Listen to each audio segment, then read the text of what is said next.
History of the book Think and Grow Rich by Napoleon Hill. The man who gave up too soon. One of the most common causes of failure is the habit of giving up when you experience temporary defeat. Everyone is guilty of this mistake at one time or another. An uncle of R.U., Darby, was hit by the gold rush in the days of the gold rush, and off he went west to dig and get rich. He had never heard that more gold had been mined from the thoughts of men than had ever come from the earth. He asserted his rights and went to work with a pick and shovel. After weeks of work, he was rewarded with the discovery of the gleaming ore. I needed machines to bring the ore to the surface.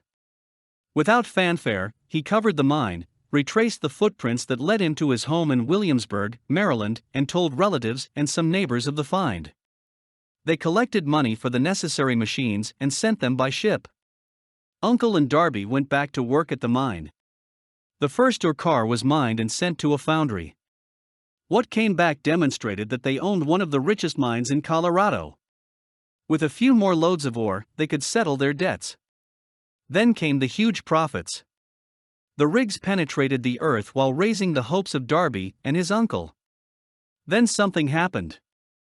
The vein of gold ore is gone.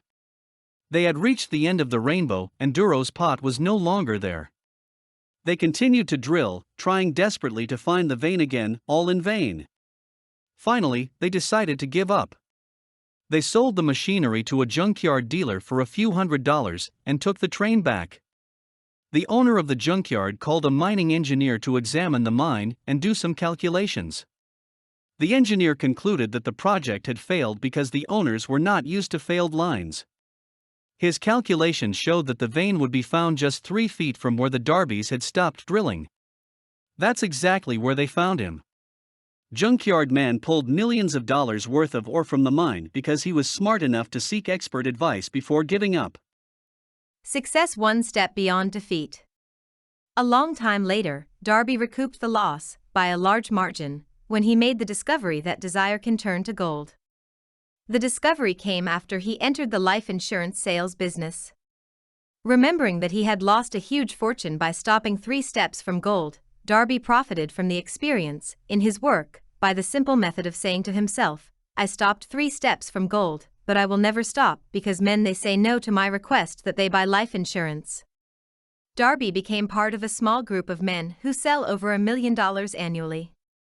He owes his persistence to the action he learned from his retirement in the gold mining business.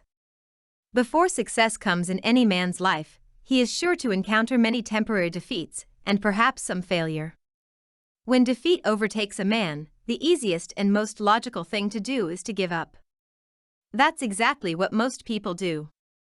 More than 5,000 of the most successful men this country has ever had told the author that their greatest success came just 1 step beyond the point at which defeat had reached them. Failure is a rogue with a keen sense of irony and cunning. It takes great pleasure in defeating the person when success is almost within reach.